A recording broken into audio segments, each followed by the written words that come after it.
Hi guys, welcome to my channel. అయితే నేను రోజు డైలీ నేను ఇన్స్టాగ్రామ్ స్క్రోల్ చేస్తున్నట్టు నిన్న కూడా చేశానన్నమాట. నిన్న చేస్తూ నాకు ఒక పొలిటికల్ పార్టీ కరప్షన్ గురించి ఎక్స్పోజ్ చేస్తూ ఒక వీడియో అయితే వచ్చింది నా ఫీడ్లో.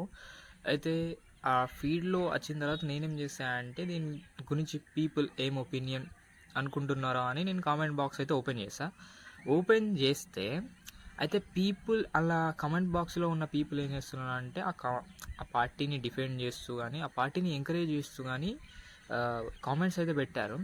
అయితే దీంట్లో నాకు ఒక కమెంట్ అయితే చాలా వింతగా అనిపించింది. అదేంటంటే ఆ కమెంట్ పెట్టిన ఆయన ఏం చేసిండంటే, అంటే ఇంతకు ముందు ఉన్న పార్టీ అంటే పొలిటికల్ పార్టీ కరప్షన్ చేయలేదా అని ఆయన అయితే చెప్పాడు. దాని కింద చాలామంది కామెంట్స్ అయితే పెట్టారు.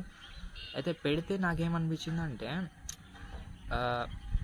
అలా ఆ పార్టీ చేసేదే కరప్షన్, ఎన్నుకున్నది కరప్షన్. దానికన్నా ముందు వచ్చిన పార్టీ కరప్షన్ చేయొచ్చు, ఇది కూడా కరప్షన్ చేయొచ్చు. బట్ కరప్షన్ చేస్తున్నది క్వశ్చన్ చేయడం మానేసి దాన్ని డిఫెండ్ చేస్తున్నారు పీపుల్. అసలు ఆ పార్టీ మనకు ఒక మనం క్రియేట్ చేసిన పార్టీ కాదు. అది మనం డిఫెండ్ చేయడానికి ఆ పార్టీ నుంచి వెళ్ళి మనకేం అస్సలేదు.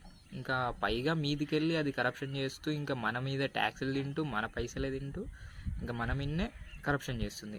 అట్లాంటి పార్టీస్ని ప్రొటెస్ట్ చేసి లేదంటే చేయడం మానేసి people are defending that kind of parties. నాకు ఇది చాలా వింతగా అనిపించింది.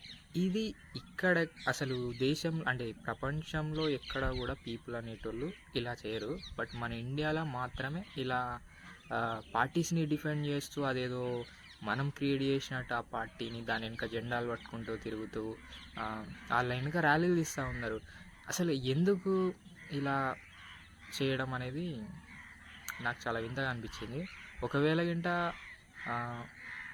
మీకు ఇలాంటి కరప్షన్ పార్టీల మీద డిఫెండ్ చేసే పీపుల్ మీద ఆర్ మన పార్టీస్ మీద మీకు ఏదైనా ఒపీనియన్ ఉంటే కామెంట్ బాక్స్లో నాకు తెలియజేయండి.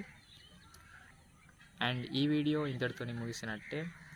అండ్ ఎవరైతే ఇంతవరకు సబ్స్క్రైబ్ చేయలేదో అండ్ లైక్ చేయలేదో షేర్ చేయలేదో మన ఛానల్ అయితే సబ్స్క్రైబ్ చేసి షేర్ చేసి అండ్ లైక్ చేయండి. And thank you for watching. మళ్ళీ నెక్స్ట్ వీడియోలో మళ్ళీ కలుద్దాం.